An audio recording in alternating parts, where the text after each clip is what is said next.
So over the past year, I've tried a bunch of different music marketing tactics for my own music and for clients' music. And in this video, I'm going to give you my rundown, my ranking of all the tactics I've tried, starting with the ones that didn't work, moving all the way up to the ones that worked the best. So here's my ranking of music marketing tactics that I've tried this year, from worst to first.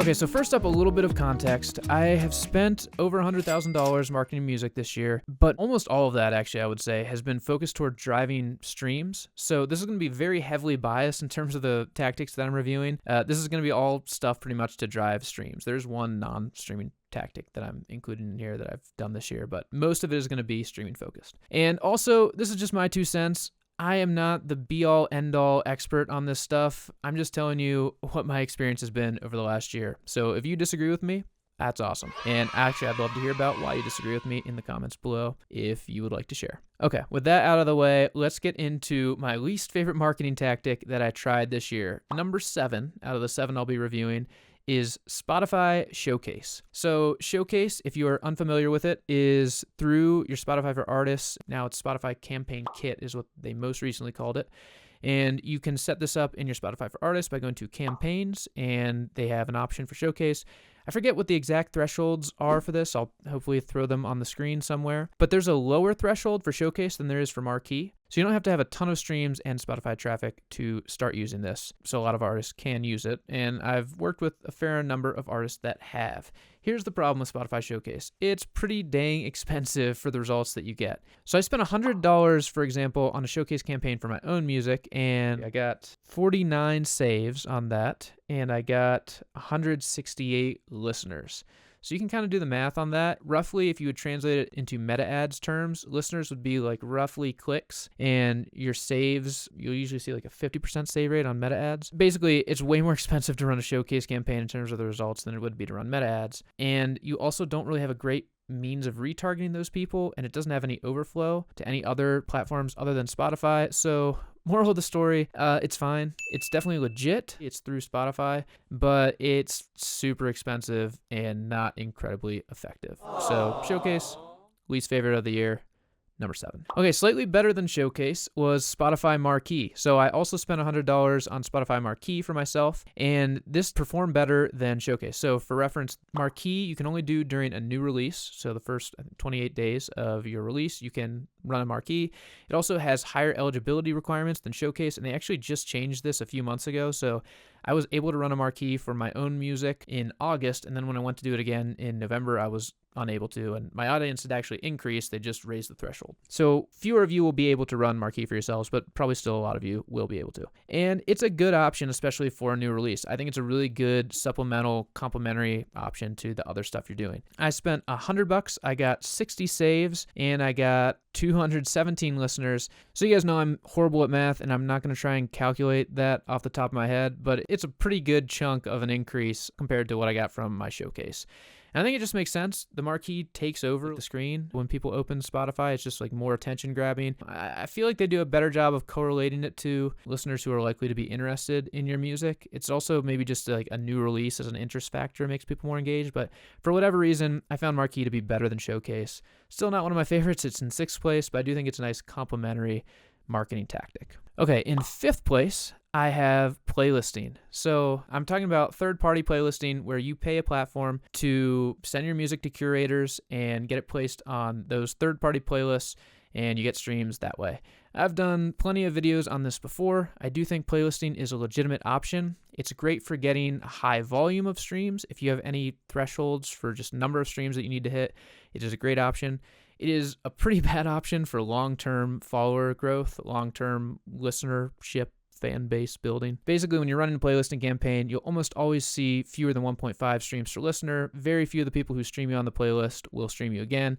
Most of it's happening passively, so I'm not going to hate on playlisting too much because I do think it has a place, but I would say it is in 5th place as a marketing tactic in my experience this year. In 4th place, I have my only non-streaming focused marketing tactic, and that is PR. And by PR, I mean getting articles basically written about your music, whether it's in music blogs, magazines, traditional media, getting words written about your music. I have a whole soapbox on this. Actually, PR was how I first got into music marketing. I ran a music blog and I did PR for artists for like 6 years.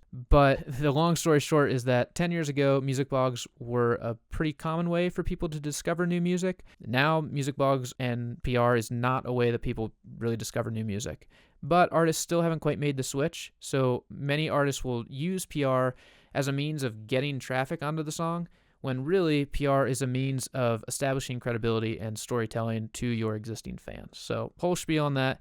I do think PR has a place for fan base building, and I would recommend there are a lot of great PR agencies out there. Until you are an established artist with a good story to tell, like a major magazine might be interested in your story, I would recommend just using Submit Hub or something like that, Groover, instead of paying a PR agency, getting a few articles written about your music so that when people Google your song name, artist name, your music comes up and there's proof that a real person has listened to and engaged with your music. That's the role of PR, I think, and I do think it's worthwhile. Okay, back to the streaming tactics. My third most favorite tactic this year was running Hypeddit ads for my music. So I tried this. I made a video about it a few months ago, spent $400 on Hypeddit, and basically their premise is that they will take care of all of the campaign setup for you. You just have to hook up your Meta Ads account and they will run the ads inside of your account for you. Pretty much you just have to click a few buttons. I found that this worked well. I do think it falls behind the two tactics I'm about to talk about because it's very templated and the ads themselves are usually just okay. But if you are somebody who really doesn't like dealing with the technical aspects of setting up an ad campaign, first of all, that's super relatable.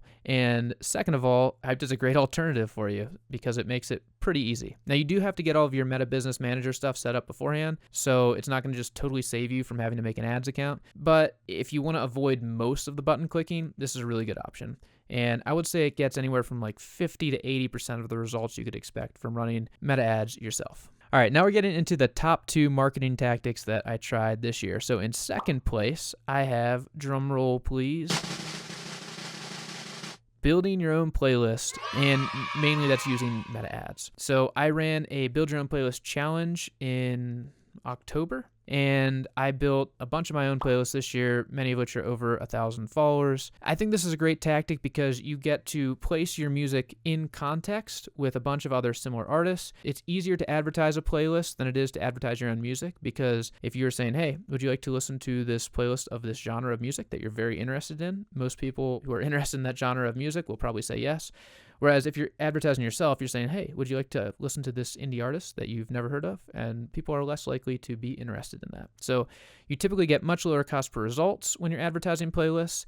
You get decently engaged streams. It's not going to be as engaged as when you're running ads right to your song or right to your artist profile, but it's going to be more engaged than when you're on like some kind of not high fit playlist from some playlist pitching service that didn't quite get you right. The final benefit is that you control the list. So you can add your friends to it. You can be a curator and even monetize your list and subsidize your ad spend that way so that you're actually making a profit instead of paying on your ads. For all of these reasons, I think that building your own playlist is an awesome marketing tactic. If you haven't done it yet, like they say, the best time to plant a tree was 20 years ago. The second best time is now. You couldn't build a playlist 20 years ago, I guess, but now you can and you should.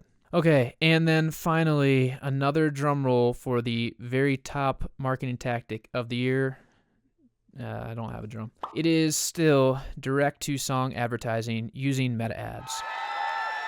And this was, I'm almost positive, my top tactic last year. It is still my top tactic. Yes, I'm biased. Yes, I run an agency that does this for clients.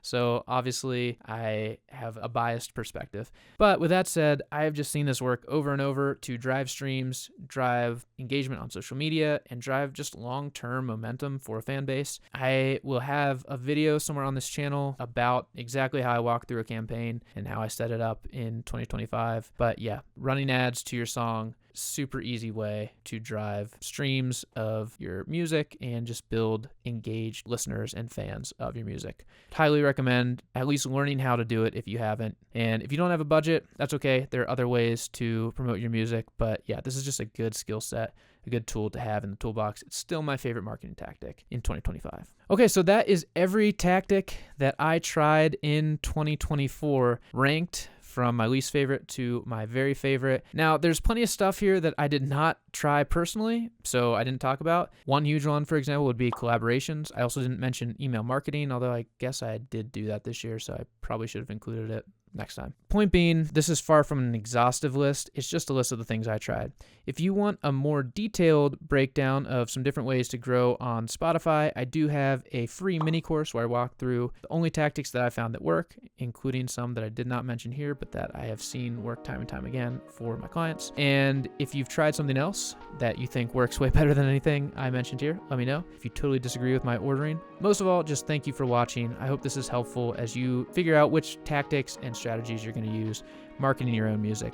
Here's wishing you good luck in 2025 and for the rest of your life. You got this.